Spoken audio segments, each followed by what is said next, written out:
Hey everybody, it is Kellen Nitro for Nitromaniac TV's Wrestling Unlimited coming at you with the 100 subscriber special. Yes, thank you very much to the 100 plus of you that have decided to subscribe to this channel for the past 4 years or so. I am hoping for a bigger uptick, and so it's not as long from 0 to 100 as it will be from 100 to 200 for the 200 subscriber special.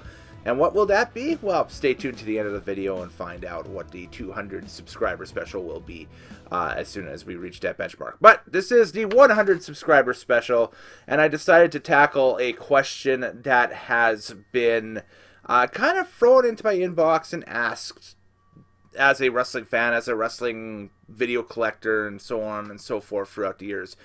What was the very first wrestling video cassette that you had ever owned or bought with your own money? So we got to go back for this one. We got to go back to the Attitude Era. We're going back to the spring of 1998, actually, and April of 1998, to be exact. I had just learned the family, I was about 11 or 12 years old, and I had learned years prior how to record stuff off of the television. So I was basically buying blank tapes and recording various programs and that stuff. I'm a big motorsports fan, so I used to record various forms of racing, drag racing, monster trucks, you name it, for my dad to watch while he was on shift work, so he can come back and check it out, the night after or whatever.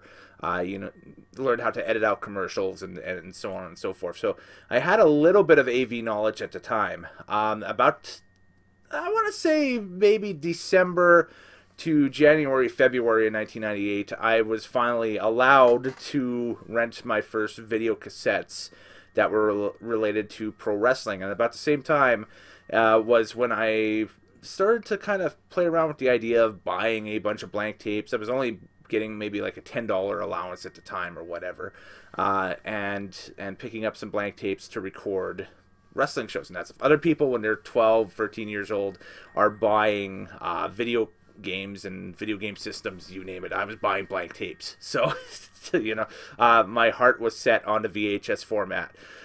Decided to go to my local superstore at the time, and they were selling variety VHS packs. I think the best deals you could get were like those Sony HQ high grade video cassettes, and they were like a 4-pack or 5-pack for like $7 or $8 or something. And that's initially what I started to record wrestling off of television with. I think my first week of wrestling that goes back to my stuff that I've taped off of TV was the week that Goldberg won the U.S. title from Raven on Nitro back in April of 1998, the Nitro from Colorado Springs leading up to Spring Stampede of that year. And of course, that was also on that tape. I have a condensed 1-hour version of the Raw that basically started to turn things around for WWF at the time in the Monday Night War, WWE at the time. The first time we saw Vince McMahon in the ring dressed to compete as a pro wrestler, the Austin McMahon feud kind of kicking off in earnest in Philadelphia. I think this was at not the Spectrum. It might have been the Spectrum. I'm not sure, but it was Monday Night Raw, and it was the infamous match where Austin had one arm tied behind his back. But anyway, so was recording stuff, and then figured out the next week that I had a little bit of extra money saved up from allowances and that stuff that I had saved in previous weeks. And my mom actually told me from grocery shopping there, she had wandered into the AV section and said, hey, they actually have a bunch of wrestling tapes on sale there. And I was like, okay, cool. Let's see what they've got. So I went down with her, after school one night or something like that, and took a look in the video tape section, and yeah, there were wrestling tapes for sale, but not of like the WWF home video variety, not WCW or anything like that. They were of this. This is my very first wrestling video cassette that I ever owned or purchased as a wrestling fan. This is the Universal Wrestling Federation. This is Abrams Universal Wrestling Federation, Tag Team Tandems Volume Number 1.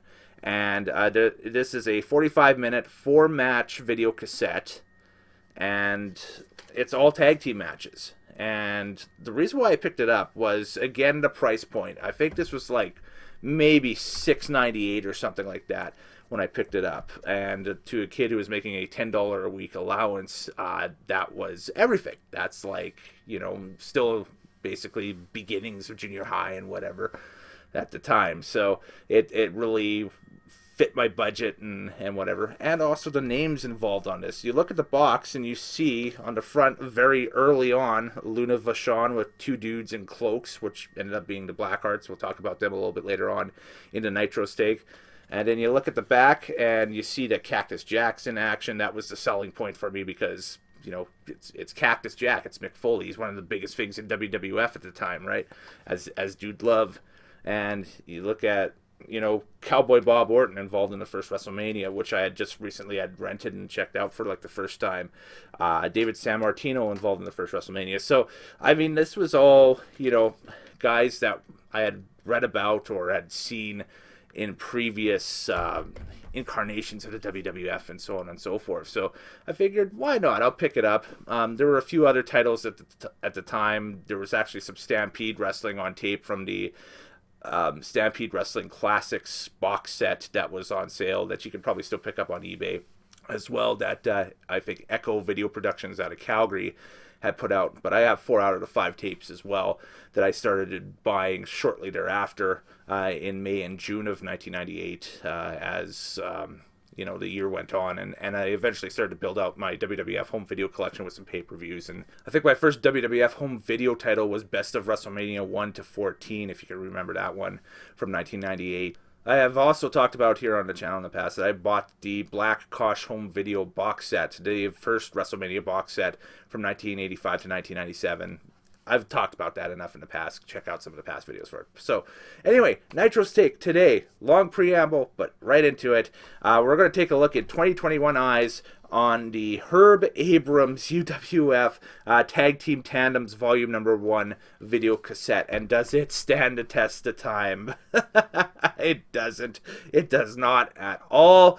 But it's a trip and a half to go and check it out. So, here we go. So another determining factor with this is that I had read about a promotion called the Universal Wrestling Federation, UWF, in the past that had produced Sting, Ultimate Warrior, Ted DiBiase, Hacksaw Jim Duggan, you name it, out of the Mid-South, Oklahoma, Texas area, and everything, out of old magazines and old books that I had read from the school library and so on and so forth. We actually had a decent collection of like old Pro Wrestling Illustrateds and like one-off books on pro wrestling in our school library that we could check out too, which was pretty cool. So, recognizing the initials, hey, UWF, this is UWF, check it out. I thought they were the same promotion. Of course, this is before the internet, before you could Google, and, none of the magazines had talked about, the later 1990, 1991 version of the UWF at all, or Herb Abrams in general. So this was all very, I thought it was all in canon for the UWF at the time. It wasn't. We found out, boy, was I wrong. And we popped the tape in, we click play, and this home video cassette opens with the UWF Fury Hour intro from Sports Channel America, but it's cut off kind of halfway before it gets to the UWF Fury Hour bit. It kind of goes and builds up, and then cuts right to a cheap 1990s style Avio text on white background, the best of UWF Tag Team Tandems Volume Number 1. You can tell that Herb had produced this, and it is all over the place because I'm faking dude snorted half a bag before jumping into the studio that day to crank them out.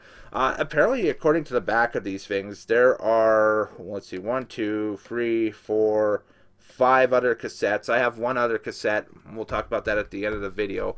It'll be the subject of the 200 subscriber special once we pass that benchmark on the channel. But this, there's about like I said, about 4 or 5 other titles listed from the UWF library. Other than the Beach Brawl pay-per-view, which is on YouTube, the home video version and the pay-per-view version is on YouTube. You can check both of those out. The other versions are very it seems very like they'd be cut about the same way and very clunky and very chopped together and edited and whatever. It's basically the equivalent of a child in the late 2000s with Windows Movie Maker putting together a compilation for you. And also, right after the Chiron, we get a voiceover from Herb Abrams welcoming us to the home video cassette and what we're teeing up, what we're going to see and whatever. And it's all in still frames. It's a slideshow of still frames, which is, tremendous, I guess. The Power Twins with Rick Golden as their manager versus Chris Michaels and Tom Chippendale Brandy. Those are 4 names that if you are a longtime fan of the Northeast Indies, you will know exactly who we're talking about here. Man, this was the opening contest of the cassette. John Arezzi's faves, the Power Twins, of course, versus a highly decorated New York indie vet in Michaels, who, if you listen to John Arezzi's podcasts and the Pro Wrestling Spotlight back in the day, and you name it, there was some chatter about Chris Michaels, about him potentially signing with either WWF or WCW because he was that good. And if you Google him on YouTube, yeah, he's one of the New York indie darlings of that time that I think did eventually end up in both promotions, but as a jobber. So and Tom Chippendale Brandy, of course, would end up as Salvatore Sincere eventually later on down the line. Johnny Gunn as well in AWF and WCW, you name it, so on and so forth. So Brandy, out of the 2 of them, had a better career. The Power Twins had wrestled in Stampede for a little bit. Chris Jericho remembers them as the Sontag Twins from Japan, which I think is their legit last name, and they just wrestled under that name in Japan and whatever promotion they were at. And we go to Craig DeGeorge and Bruno Sammartino on the call. Now, Craig DeGeorge, of course, is Craig Miniveri, who is the host now of all the Florida Panthers NHL hockey broadcasts. And their season just wrapped up here a couple of days ago before recording this, and that's because of the Stanley Cup playoffs and so on and so forth. They've lost to Tampa at this point in time. Good young team, quick team, fun team to watch when you do get a chance. And so he's doing the thing now for the NHL, and he's still pretty active on Twitter, and I think fairly open to his wrestling past. Of course, everybody remembers him from WWF. He had, the situation where he left the WWF, and then this is where he ended up basically right after, was doing stuff for Sports Channel America, and ended up working with Herb Abrams and the UWF and Bruno Sammartino. So and Bruno, God, what a god amongst men, right? Great wrestler, great talent, color commentator, the Italian accent kind of makes him hard to understand at times, but it's kind of like a Dusty Rhodes a little bit from that era too, and that stuff where, the accent makes him a little bit harder to understand and a little bit, the inflection a little bit. They have their own mannerisms and that stuff. See, people say the same thing about me because of my style of talk and whatever, that it's a little bit hard to understand at times. So I can dig that. The match is from the Penta Hotel taping, so I'm ballparking that this match is from early 1991 sometime. During the match, the Golden Greek, John Tolis, crashes the booth. He gets his guys over, Orton, Cactus Jack, as they have some other matches coming up on this taping, but not on this tape, if that makes sense. He's the best talker in the UWF at this time, bar none. So this is a competitive squash. So the ending of this thing is the power-ending tandem torture rack and flying elbow combination on Michaels that nets the 1-2 free count. Like I said, there'd be bigger things for Brandy down the road. The Power Twins, they kind of fade a little bit. I don't see them even in Bill Watts' era WCW or whatever right after this. This was kind of the peak of their existence here, was the UWF run. And Chris Michaels, like I said, off to various job duties and that stuff. And but at the time, if you're from the New York area and that stuff, you talk about Michaels and Brandy being dedicated like indie darlings in the New York area. Those were them. So the next contest is arguably the best match on the tape, and that's saying something here. We jumped right to the tapings from Reseda in late 1990, so it looks to be maybe October, November-ish of 1990. Cactus Jack and the Wild Man Jack Armstrong taking on David Sammartino and Chief Jay Strongbow. And we flip to Herb Abrams, so we have Turbo Herbo on the call and Bruno Sammartino. And the two Jacks are using Welcome to the Jungle for entrance music. It wouldn't be an early 90s indie without it. Should also mention in the previous match that the Power Twins music was dubbed. They were dubbed over from what they were initially using. I think they were using Rocky Like a Hurricane by the Scorpions when it comes time to Beach Brawl and that stuff, but that's for another time at another place. So the crowd solidly behind Cactus Jack, even though they are supposed to be heel. Strongbow and Sammartino are booed at points here during this contest. Jack gets chopped by David and Jay on the outside, just stiff knife-edge chops. Strongbow still moving pretty good here for 1990. Of course, he would end up taking the road agent position a few years later with WWF for the final little bit of involvement in his career. And yeah, Foley is over big time here. Big body slam by Strongbow on Armstrong outside of the ring. Shortly after, all four men brawl to the outside. Armstrong's busted open. Jack hits David with an actual wood chair at ringside. What? Yeah, it's not a folding chair. This is like a chair that comes out of your dining room. And they're just sitting there at ringside and they just use it. The Cactus special on David over the top rope at this point, which is, you see Cactus kind of perfecting his signature spots on this tape and during this UWF run for sure. Awesome tandem leg drop by Jack and Jack. The two Jacks, Jack and Jack.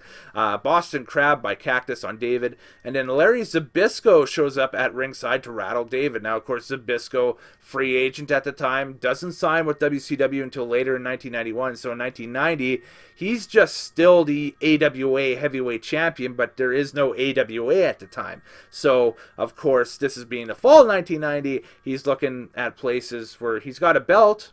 He's basically an independent, quote-unquote AWA champion, but there's no promotion.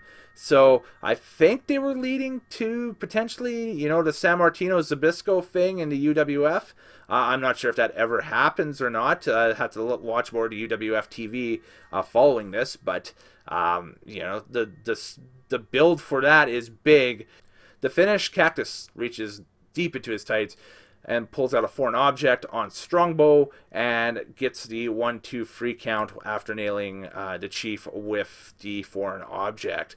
Post-match, Sammartino and Strongbow cut promos and call out Jack, and Larry. It sounds more like they were building for a six-man tag here than anything else. Maybe there was a mystery partner for Sammartino and Strongbow at this point where they were going to bring in and whatever. But, it's UWF TV. This by far, though, this match goes about 9 or 10 minutes on the tape. It is the best match you're going to see on this tape, save the final match on this one, second best one. It's not a competitive squash at all. It's a very competitive, you don't know which way this match is going to go type thing, which makes me think that this was probably a main event for television somewhere. Again, we'll have to flip back through whenever UWF, we get UWF on ESPN Classic still to this day up here once in a while when they're not showing like classic AWA or something along those lines. So from time to time they will throw on old episodes of the UWF and we can check it out up here on ESPN Classic. So we jump ahead in time to 1991 and Florida this time. This one shot in Florida, probably in and around the Beach Brawl pay-per-view or leading up to it or right after the Beach Brawl pay-per-view. This match is the Blackhearts with Luna Vachon taking on Joe DeFuria and Dave Johnson, accompanied by Luna, and using Perfect Strangers before the franchise made it cool is our cover athletes. Yes, the Blackhearts are the cover athletes. Well, there's Steve Ray right, there. I can't point.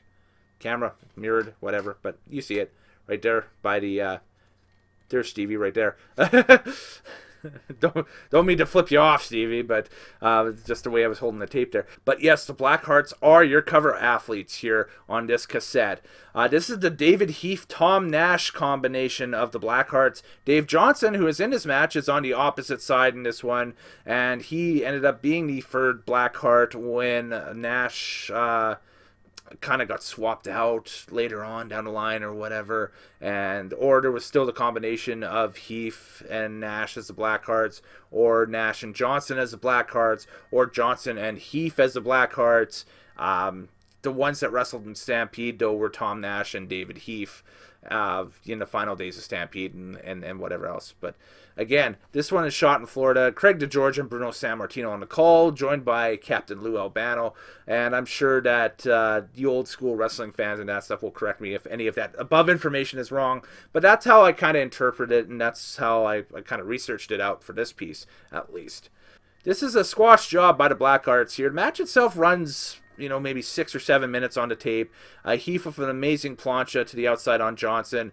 DeFuria getting some offense until one of the Blackhearts clocks him with a chair. DeFuria hits a Samoan drop for a 2 count. An impaler by Heath evens the odds. So he was already working on that, and that's the only time really you can tell when Gangrel is in this match. David Heath is when he hits that impaler DDT, I believe, on Johnson. And it's evident by who that is, by the style of how he hits it, and so on and so forth. Vegomatic by the Blackhearts on Johnson, and then a huge DDT on Johnson on the outside. And then the Vegomatic leg drop combination, which is a variation of the above said move that the Blackhearts would bust out from time to time. That's a free count for the Blackhearts on Johnson. Of course, Luna's on the outside. No snake with Luna in this match, but she's just being herself.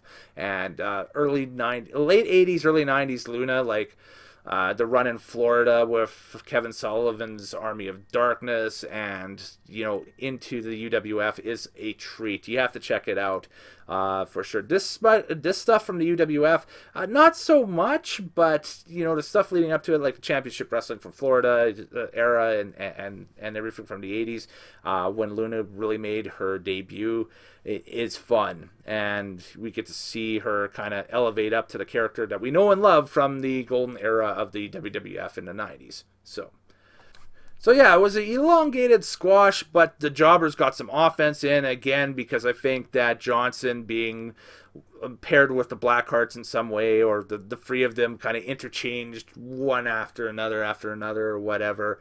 I think they actually did work some 6-man tags with Heath, Nash, and Johnson under the Blackheart hoods, with Luna as their corner. It's a good gimmick. It's Dark Order circa 1990 with the hoods and the masks and everything.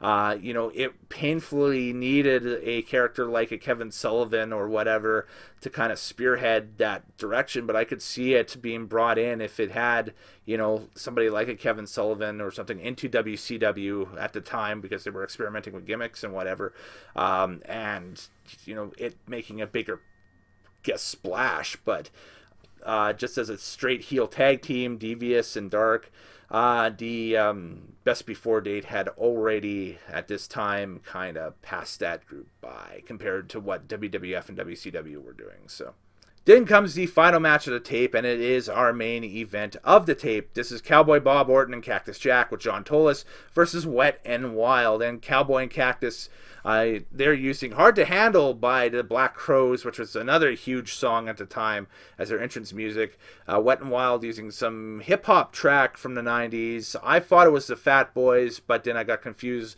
with Wet and Wild and the Dynamic Dudes, because the Dynamic Dudes had used the Fat Boys at the time. So I have no idea what Wet and Wild were using. If you are an old school UWF fan or you have knowledge of this, post it in the comments below. Let me know what they were doing, because it was hard to make out on the tape. And I'm not blaring Bruno Sammartino and Craig DeGeorge commentary just to pick up theme music from 1990 from a independent tag team in the UWF. So Sonny Beach and Steve Ray make up Wet and Wild. They were two New York indie stalwarts at the time. This match is from the infamous Penta Hotel tapings back in 1991. For more information on that, check out John Arezzi's Pro Wrestling Spotlight, or the Best of Pro Wrestling Spotlight podcast, which is available for the Arcadian Vanguard Network, on Apple, iTunes, you name it. John goes into at length why those tapings for the UWF at the Penta Hotel across the street from Madison Square Garden in New York City were so infamous. And he was there. He was one of the guys that worked with Abrams to promote those shows, and then that ended up being basically the ending of their relationship. So, again, DeGeorge and Sammartino on the call. Match starts. Some of the highlights here: big crossbody by Ray, only that's a 2 count on Orton. Even Jack is over here a bit. Well, yeah, this was his home territory at the time, the New York area, and whatever, Jack being from Long Island, of course. Bruno is really a treat to listen to on commentary. Anyways, Ray gets tossed into the ref by Orton, and then another ref comes down and throws it out, and that's the end of the match. The match itself goes about 7 or 8 minutes. Again, it's a very serviceable television match. It's not the best match on the tape, like I said.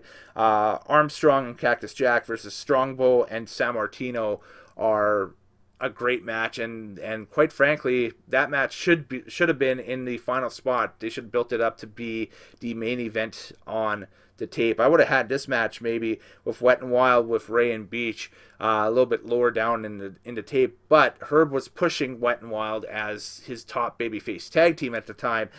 I have written down here for a TV match, it's really good. Yeah, it's really good. Again, kind of pales in comparison, but again, these are 2 completely different main events from 2 completely different weeks of television. So, and it's all in a compilation tape. So it's cut and drag and paste and cut and drag and paste. But they'd physically do it tape to tape back in the day. So do whatever the equivalent is with that. But again, TV match, it's really good, but it's the second best match on this tape. Armstrong, Jack, Strongbow, and Sammartino are, by any stretch of the imagination, the best match on this cassette. Post-match, Orton tries to whack Beach with the surfboard, but Beach blocks it and powders to the outside, but then John Tolis grabs Sonny Beach and ends up choking him out, while Orton and Cactus Jack lay waste to Ray and leave him laying. And I think Beach is busted open at the end of the match too. So somewhere during the match, Beach does a blade job and is shown bleeding quite profusely on television here. So we didn't get a slideshow of the upcoming titles from the UWF home video collection, which we had run down, and they are advertised on the back of the cassette here in the purple writing. That is a list of upcoming titles coming up from the UWF home video library. And in and out at 45 minutes, right on the dot, with the copyright of NGK from 1992, which of course was the initials of Herb's dog. So if anybody decided to come back on NGK Productions, he had his dogs listed as basically the owners, or the I guess the ownership staff or the management of NGK Incorporated, and not Herb Abrams himself. So the FBI, CIA, whatever would be looking for Koki instead of Herb, as we found out from Dark Side of the Ring from last year. So giving this a rating out of 10 in today's eyes, I'll give it a 4 out of 10. Again, the only real piece of sentimental value that this thing has to me is it was the very first video cassette that I have ever bought that was wrestling related, and it started a collection